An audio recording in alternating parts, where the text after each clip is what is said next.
Have you ever felt crushing darkness? A feeling like you're drowning in shadows? Have you ever seen the light at the end of the tunnel but can't reach it? Have you ever woken up but can't seem to get up? If you haven't, then you're lucky, because these are what a depressed person can experience. We've all seen the news, a boy hanging himself, a girl jumping out of a building, and we'll all think that's so sad.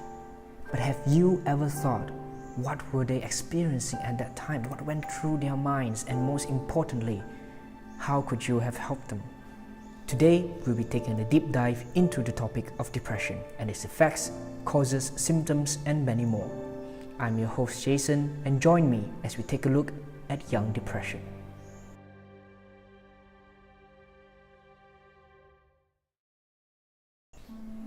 To first understand what is depression, we should take a look at the scientific and physical side of depression first. What physically happens to a depressed person? How does it affect them? How do we detect signs of depression? All that.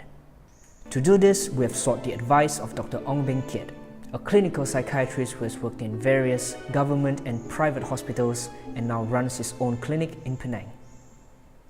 First and most importantly, can you describe to us what is depression and how does it physically and mentally affect people? Well, depression is one of the many mental disorders that is clinically diagnosed by the doctors, and it is one of the most common. Depression is a very heterogeneous illness, which means that it presents with many forms of symptoms and signs, right? Of course, most people will know that depression means sad. Well, all of us do feel sad at one point of time. However, in some people, if the depression is persisting for 2 weeks in a row, then we have to be careful. That kind of sadness is what we call as persisting sadness. And in addition to feeling sad, the person will have loss of interest. They can also experience low energy level, fatigue, very easily tired. The fourth thing we look for is changes in their sleep pattern. Most of the cases will find it difficult to fall asleep or to stay asleep.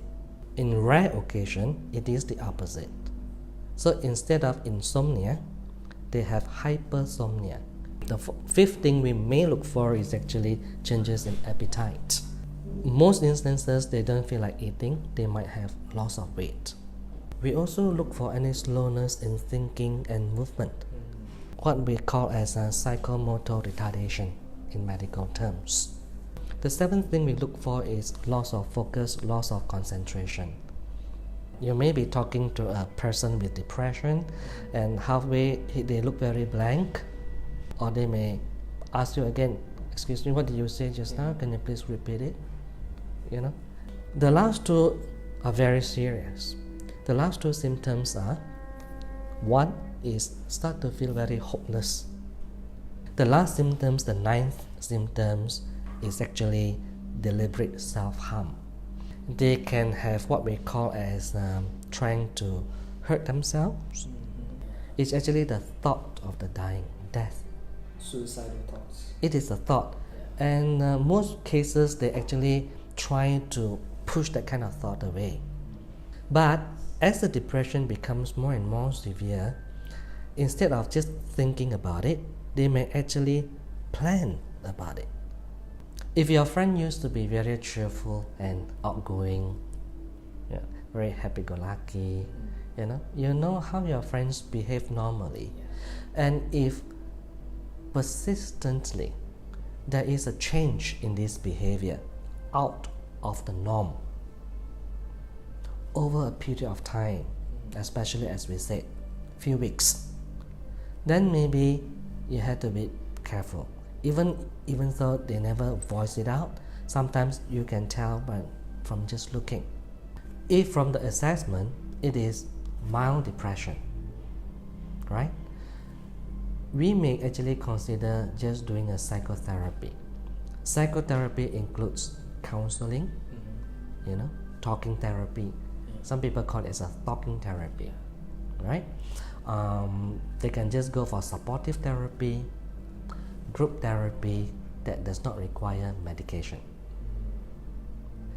If the case is moderately or severe, then you should start the treatment, especially if the depression already impaired their functioning level. That is when we should start treatment. Otherwise, they may not be able to function in society. They may not be able to function in school if it is school-going person. They may not be able to function at work if they are working adults. And when we talk about the medicine, we give antidepressants. There are many kinds of antidepressants, many different classes of antidepressants. They are not over the counter. They must be prescribed by doctors or specialists. Knowing what we know now about depression after interviewing Dr. Ong, we realize that the situation surrounding depression in Malaysia is not an ideal situation at all. Many people still regard depression as a personal weakness that you need to solve it out yourself, or they tie it in to supernatural and spiritual reasons. To see more clearly the current situation regarding depression in Malaysia, we turn to one of the foremost non-governmental organizations for mental health in Malaysia, the Malaysian Mental Health Association. We sat down with a registered counsellor and mental health rehabilitation officer at MMHA, Puan Rohija Mat Zin, at their centre in PJ. So, what do you think is the current position and also situation regarding mental health in Malaysia today? Overall, I would say that depressions in Malaysia is the number is increasing. Then I believe that in every families, one of family members will be suffering from depression. Okay. And why do you think that is that the cases for depression is increasing every year? There are many reasons for it. Actually, maybe due to the economical status right now, our trend, what we see that the pressure that we have on day-to-day basis, that due to the inability to cope. And do you see this as a trend that means that the cases for depression and also mental health issues increasing in the future? Yes, definitely. Because if we check through the survey that done by the ministries, it actually shows the increasing numbers. And also it depends on our populations as well. If 1/3 of Malaysians suffering from depressions, so can you imagine how many? Okay, among our 32 millions populations, there will be more than 4 million suffering from depressions. What are the effects that will affect Malaysia as a whole nation, as a country? Okay, as a country, actually, I would say that you may encounter problems for human resources because it will affect their productivity. So can you imagine, like in a company, like 10 people, okay, and 2 of them or 3 of them couldn't function, and it will affect definitely your productions. And in the long run also, it will affect families, family relationships. So social problems. Yes, it will cause a lot of social problems. In your opinion, what is the biggest problem regarding mental health issues and also depression that should be solved immediately or as soon as possible? Firstly, the biggest one, I would say stigma, like labeling people who seek help to have mental issues. Okay, what we can say about stigma is actually when you seek help, it doesn't mean that you have a big problems. Another thing I would say maybe accessibility to the support and services. Okay, in terms of maybe psychiatric help or in terms of consultation, because what is my concern nowadays actually, for some people when they are in trouble, they will find it difficult because there is procedure to follow, like you have to seek referral first, then only you can access to the services. In the process, people will just withdraw. I'm not going to seek help because it's so much of, or maybe they went through bad experience. It doesn't turn well, right? So it will make them to feel like, I better don't talk to anyone anymore. Okay, it's so important to have mental health support within the community. Okay, we talk about the society around us, that actually at least in one community there's one centers or there's one place where they can turn to and talk to. I feel that the first thought people have when thinking about depression, and absolutely the worst case scenario for depression, is suicide. There is no denying that thought because news about people committing suicide pops up every once in a while and reveal that they were depressed. It is a tragic event on all sides for all people when it happens, and it is the tragic outcome for the lack of help and hope for the victim. There is one organization who made suicide prevention their mission. That organization is Befrienders Malaysia. We met with the Executive Director of Befrienders KL, Kenny Lim, to discuss about suicide and suicide prevention. Basically, the Befrienders is a not-for-profit organization, and what we do is we provide emotional support to people in distress, people who are feeling depressed or suicidal, and basically to anyone who needs someone to talk to. They can get in touch with us. If we look at 2017, we received close to 27,000 contacts per year, and that means about 75 contacts per day.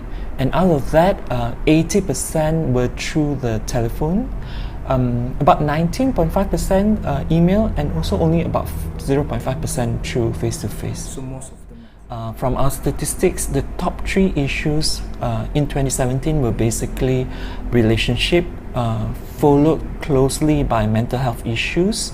That means we have callers who are clinically depressed, who are going through anxiety disorder, schizophrenia, bipolar. And then the third one is family issues.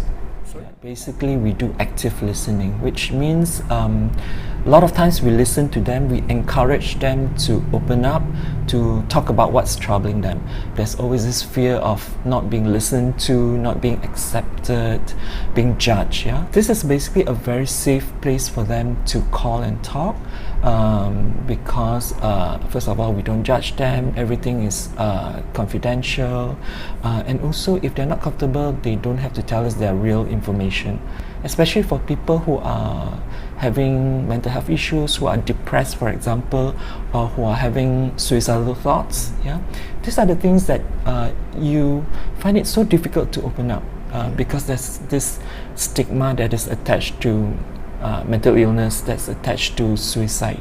Apart from providing emotional support, we also do a lot of outreach work where we conduct talks or workshops at mainly universities. Sometimes we go to corporate as well to talk about suicide prevention. Our vision is a world in which fewer people feel the need to end their own lives. So we are talking about preventing suicide. And to prevent suicide, I think the general public has to know what are the warning signs. That's what we are doing with all the outreach work. At the same time, we are also doing a lot of work to try to remove the stigma attached to mental health, mental illness, attached to suicide, and also basically to just let people know that hey, it's okay to reach out for help when you're not feeling good. Ultimately, the purpose of this documentary is to hopefully increase audiences your understanding towards depression, and to take down some of the stigma surrounding depression, and that people would help themselves or people around them who are depressed. I will be putting all the contacts and the addresses for MMHA, Befrienders and Dr. Ong down in the description below for anyone who would need them. I hope you gained some knowledge and that this video helped you in some way or form. If you enjoyed this video, drop a like down below and subscribe if you'd like to see more of my future content. Remember, take care and love one another. Bye.